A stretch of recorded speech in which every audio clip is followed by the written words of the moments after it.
নমস্কাৰ প্ৰিয় দৰ্শক, আন এটা নতুন ভিডিঅ'লৈ আপোনাক স্বাগতম জনাইছোঁ। এইবাৰ অৰ্থাৎ 2025 বৰ্ষৰ শ্ৰীকৃষ্ণ জন্মাষ্টমী হ'ব ৰবিবাৰ ভাদ মাহৰ 28 তাৰিখ 14 ছেপ্টেম্বৰ। এই ভাদ মাহতেই কৃষ্ণ অষ্টমীৰ দিনাই মথুৰাৰ কাৰাগাৰত ভগৱান শ্ৰীকৃষ্ণৰ জন্ম হৈছিল। এইবাৰ জন্মাষ্টমীৰ দিনাৰ পৰাই ছটা ৰাশিৰ ভাগ্যৰ দুৱাৰ মুকলি হ'ব। এই ছটা ৰাশিৰ জাতক জাতিকাসকলে এই দিনটোৰ পৰাই ভাগ্যশালী হ'বলৈ গৈ আছে আৰু এওঁলোকে সকলো ক্ষেত্ৰতে সফলতা অৰ্জন কৰিবলৈ সক্ষম হ'ব। প্ৰিয় দৰ্শক, আছামিজ এষ্ট্ৰলজিলৈ আপোনাক স্বাগতম জনাইছোঁ। মই এষ্ট্ৰলজাৰ ধীৰাজ শৰ্মা। ভিডিঅ'টো শ্বেয়াৰ কৰি দিব আৰু কমেণ্টত লিখিব জয় শ্ৰীকৃষ্ণ। এতিয়া জানি লওঁ আহক কৃষ্ণ অষ্টমীৰ দিনাৰ পৰা ভাগ্যশালী হোৱা ৰাশিকেইটাৰ বিষয়ে। প্ৰথম ভাগ্যশালী ৰাশিটো হৈছে কন্যা ৰাশি। যিবোৰ ব্যক্তিৰ নামৰ প্ৰথম আখৰটো প আৰু মদিনাথৰে আৰম্ভ হয় তেওঁলোকৰ কন্যা ৰাশি হয়। কন্যা ৰাশিৰ অধিপতি গ্ৰহ হ'ল বুধ গ্ৰহ। জন্মাষ্টমীৰ পৰাই ভগৱান শ্ৰীকৃষ্ণই পৰম কৃপাদৃষ্টি ৰাখিব কন্যা ৰাশিৰ ওপৰত। এই ৰাশিৰ ব্যক্তিসকলে জন্মাষ্টমীৰ দিনাৰ পৰাই সকলো ক্ষেত্ৰতে যথেষ্ট পৰিমাণে উন্নতি কৰিব পাৰিব। এই ৰাশিৰ ব্যক্তিসকল সাধাৰণতে ভাবুক প্ৰকৃতিৰ হয়। এওঁলোকে সকলো সময়তে কিবা কিবি ভাবি থাকে। এই ৰাশিৰ ব্যক্তিসকল সাধাৰণতে কবি, সাহিত্যিক, হিচাপৰক্ষক, ব্যৱসায়ী তথা চিকিৎসা বিজ্ঞানৰ সৈতে জড়িত ব্যক্তি হয়। এওঁলোক অত্যন্ত ভাগ্যশালী হয়। লগতে এওঁলোকে পৈতৃক সম্পত্তিও লাভ কৰে। এই ৰাশিৰ ব্যক্তিসকলে নিজৰ পৰিশ্ৰমৰ জৰিয়তে সফলতা অৰ্জন কৰিব পাৰে। যিকোনো কাম কৰাৰ বাবে এওঁলোকে সাহস কৰে আৰু অৱশেষত কামটো কৰিহে এৰে। কন্যা ৰাশিৰ জাতক জাতিকাসকল বহুত বুধিয়ক হয়। কন্যা ৰাশিৰ ব্যক্তিসকল আনৰ দুখত দুখী আৰু আনৰ সুখত সুখী হ'ব পাৰে। এওঁলোকে নিজৰ মুখৰ কথাৰে বহুত অসম্ভৱ কামো সম্ভৱ কৰি দিব পাৰে আৰু কথাৰে যিকোনো মানুহক এওঁলোকে আকৰ্ষণ কৰিব পাৰে। যিকোনো কামেই বহুত ভাবি চিন্তি কৰাৰ বাবে এওঁলোকে অতি সহজতে সফলতা প্ৰাপ্তি কৰিব পাৰে। বহুত কঠিন কামো এওঁলোকে অতি সহজতে কৰিব পাৰে আৰু সেই কামত সফলো হ'ব পাৰে।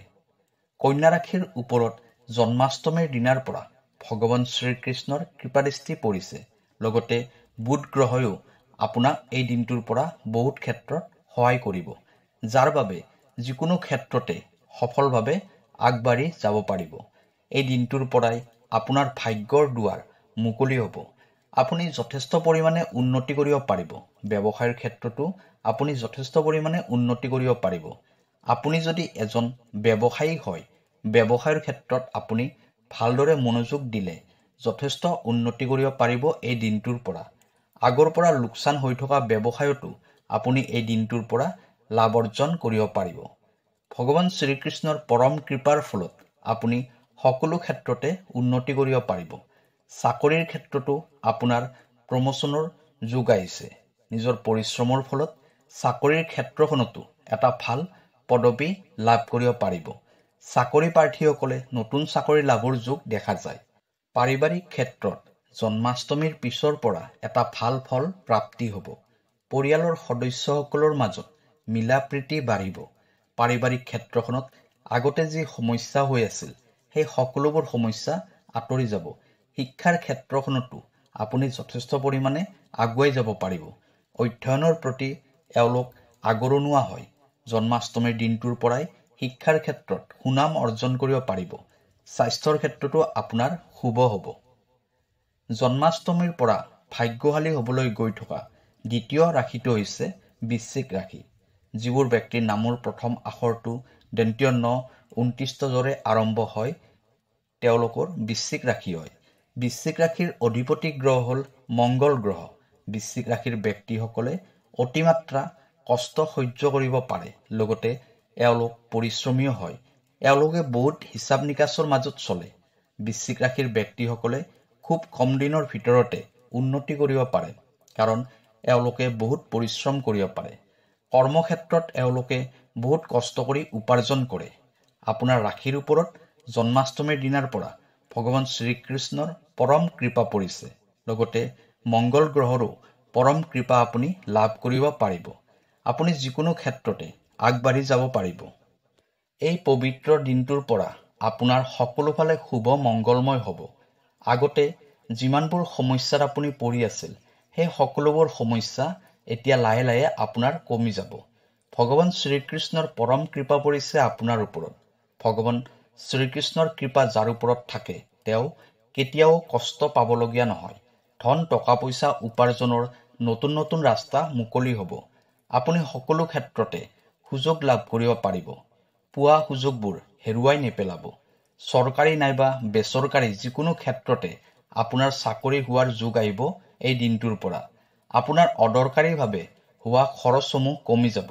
সামাজিক ক্ষেত্ৰখনতো আপুনি এটা সুনাম লাভ কৰিব পাৰিব। সমাজত আপোনাৰ সন্মান বৃদ্ধি হ'ব। প্ৰতিযোগিতামূলক পৰীক্ষাসমূহত এটা শুভফল দেখুৱাবলৈ সক্ষম হ'ব। ব্যৱসায়ত যথেষ্ট পৰিমাণে উন্নতি কৰিব পাৰিব। যিকোনো জুৱাৰ পৰা আপুনি সদায় আঁতৰি থাকিব। চাকৰিৰ ক্ষেত্ৰত পদোন্নতিৰ সুযোগ আহিব। স্বাস্থ্যৰ ক্ষেত্ৰত অলপ সাৱধানে থকাৰ প্ৰয়োজন হ'ব। মাজে মাজে স্বাস্থ্যৰ ক্ষেত্ৰত অৱনতি ঘটিব পাৰে। শিক্ষাৰ্থীসকলে শিক্ষাৰ ক্ষেত্ৰত মধ্যম ফল প্ৰাপ্তি কৰিব পাৰিব। প্ৰেম তথা বিবাহৰ ক্ষেত্ৰত শুভফল প্ৰাপ্তি কৰিব পাৰিব। পাৰিবাৰিক ক্ষেত্ৰখনতো শুভফল লাভ কৰিব। পৰিয়ালৰ সদস্যসকলৰ মাজত মৰম ভালপোৱা বৃদ্ধি হ'ব। জন্মাষ্টমীৰ পৰা ভাগ্যশালী হ'বলৈ গৈ থকা তৃতীয় ৰাশিটো হৈছে ধনু ৰাশি। যিবোৰ ব্যক্তিৰ নামৰ প্ৰথম আখৰটো ত ভ ফৰে আৰম্ভ হয়, তেওঁলোকৰ ধনু ৰাশি হয়। ধনু ৰাশিৰ অধিপতি গ্ৰহ হ'ল বৃহস্পতি গ্ৰহ। জন্মাষ্টমীৰ দিনাৰ পৰা আপোনাৰ ৰাশিৰ ওপৰত ভগৱান শ্ৰীকৃষ্ণৰ পৰম কৃপাদৃষ্টি পৰিছে। এই ৰাশিৰ ব্যক্তিসকল সাধাৰণতে সমাজসেৱক হয়। তেওঁলোকে সমাজৰ বাবে কাম কৰি বহুত ভাল পায়। এওঁলোকে সকলোৰে সৈতে মিলিজুলি থাকিব বিচাৰে। এওঁলোকে অধিক পৰিশ্ৰমী হয়।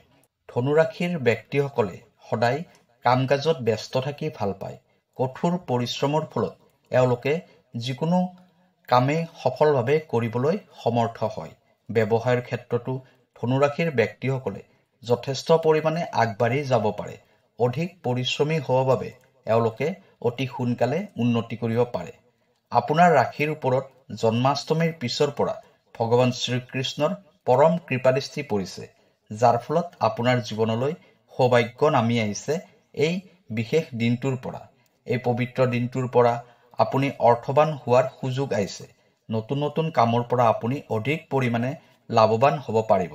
শত্ৰুৰ পৰা মুক্তি পাব আপুনি। আপোনাৰ আশাবোৰ পূৰণ হোৱাৰ ক্ষেত্ৰত যথেষ্ট পৰিশ্ৰম কৰাৰ প্ৰয়োজন হ'ব, কিন্তু আপোনাৰ আশা পূৰ্ণ হ'বই। বিদ্যাৰ্থীসকলে আশা কৰা মতে ফল পাবলৈ সক্ষম হ'ব। চাকৰিৰ বাবে যিসকলে বহুত দিনৰ পৰা চেষ্টা কৰি আছে, তেওঁলোকে সফল হ'ব পাৰিব। কম পৰিশ্ৰমতে আপুনি এই দিনটোৰ পৰা অধিক ফল প্ৰাপ্তি কৰিব পাৰিব। প্ৰেমৰ ক্ষেত্ৰতো শুভফল প্ৰাপ্তি কৰিব পাৰিব। সকলো ক্ষেত্ৰতে শুভফল প্ৰাপ্তি কৰিব পাৰিব। ব্যৱসায়ত নতুন নতুন সংযোগ স্থাপন হ'ব। পাৰিবাৰিক ক্ষেত্ৰত মধ্যম ফল প্ৰাপ্তি হ'ব আপোনাৰ। পৰিয়ালৰ সদস্যসকলৰ পৰা সহায় সহযোগিতা লাভ কৰিব। স্বাস্থ্যৰ ক্ষেত্ৰত যথেষ্ট শুভফল পাব। জন্মাষ্টমীৰ দিনাৰ পৰা ভাগ্যশালী হ'বলৈ গৈ থকা চতুৰ্থ ৰাশিটো হৈছে মীন ৰাশি। যিবোৰ ব্যক্তিৰ নামৰ প্ৰথম আখৰটো ত প্ৰথম স্বৰে আৰম্ভ হয়, তেওঁলোকৰ মীন ৰাশি হয়। মীন ৰাশিৰ অধিপতি গ্ৰহ হ'ল বৃহস্পতি গ্ৰহ। এই ৰাশিৰ ব্যক্তিসকল পৰিশ্ৰমী হয় আৰু তেওঁলোকে স্বাধীনভাৱে যিকোনো কাম কৰিব বিচাৰে। তেওঁলোকে স্বাধীনভাৱে ব্যৱসায় বাণিজ্য কৰি ভাল পায়। পাৰিবাৰিক ক্ষেত্ৰত এই ৰাশিৰ ব্যক্তিসকলে মনকষ্ট পাবলগীয়া হয়। জন্মাষ্টমীৰ পৰা আপোনাৰ ৰাশিৰ ওপৰত ভগৱান শ্ৰীকৃষ্ণৰ পৰম কৃপাদৃষ্টি পৰিছে। এই দিনটোৰ পৰা আপোনাৰ জীৱনটোত হৈ থকা অশান্তিবোৰ দূৰ হোৱাৰ এটা সংকেত আহিছে। ব্যৱসায়ত থকা আপোনাৰ শত্ৰুবোৰ এই দিনটোৰ পৰা লাহে লাহে কমি যাবলৈ ধৰিব। জন্মাষ্টমীৰ দিনটোৰ পৰা আপোনাৰ জীৱনলৈ বহুত ধৰণৰ সুযোগ আহিব। সেই সুযোগবোৰ আপুনি ধৰি ল'ব পাৰিলে আপোনাৰ বাবে অতিকৈ মংগলজনক হ'ব।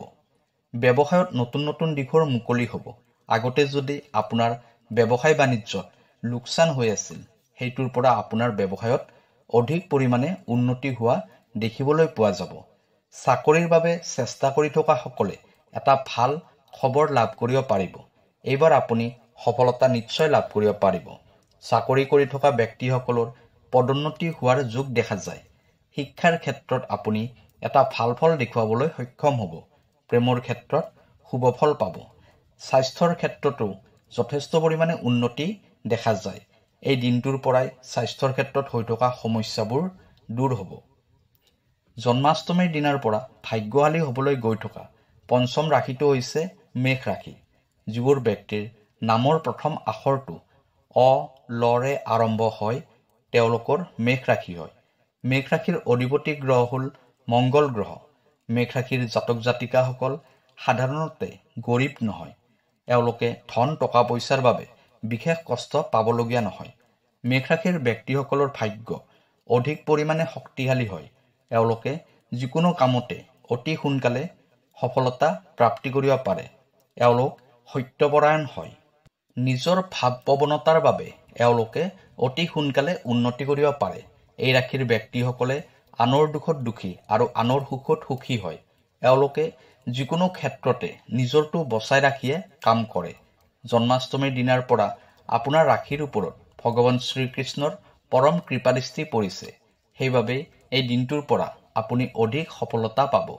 ব্যৱসায় বাণিজ্যত আপুনি আগতকৈ অধিক পৰিমাণে উন্নতি কৰিব পাৰিব। ব্যৱসায়ত নতুন নতুন উপাৰ্জনৰ স্ৰোত আহিব। ব্যৱসায় বহল কৰিব পাৰিব। জন্মাষ্টমীৰ পিছৰ পৰা আপুনি নতুন ব্যৱসায় আৰম্ভও কৰিব পাৰিব। ব্যৱসায়ত আপোনাৰ একেবাৰে লোকচান নহয়। আগতে ব্যৱসায়ত লোকচান হৈ থাকিলেও এই দিনটোৰ পৰা আপোনাৰ একেবাৰে লোকচান নহয়। চাকৰিৰ ক্ষেত্ৰতো আপোনাৰ শুভ সংযোগ ঘটিছে। ভগৱান শ্ৰীকৃষ্ণৰ কৃপাদৃষ্টিৰ ফলত আপোনাৰ সকলোফালে শুভ মংগলময় হয়। চাকৰি কৰি থকা ব্যক্তিসকলৰ পদোন্নতিৰ যোগ দেখা যায়। চাকৰিৰ বাবে আপুনি যিমানবোৰ সমস্যাত ভুগি আছিল সেই সমস্যাবোৰ লাহে লাহে দূৰ হ'ব। শিক্ষাৰ্থীসকলে শিক্ষাৰ ক্ষেত্ৰত ভাল সুনাম অৰ্জন কৰিবলৈ সক্ষম হ'ব। আশা কৰা মতে শিক্ষাৰ্থীসকলে ফল লাভ কৰিব পাৰিব। পাৰিবাৰিক ক্ষেত্ৰখনতো শুভ ফল লাভ কৰিব পাৰিব। আগতে হৈ থকা পাৰিবাৰিক অশান্তিবোৰ দূৰ হ'ব। স্বাস্থ্যৰ ক্ষেত্ৰত ভাল ফল লাভ কৰিব পাৰিব।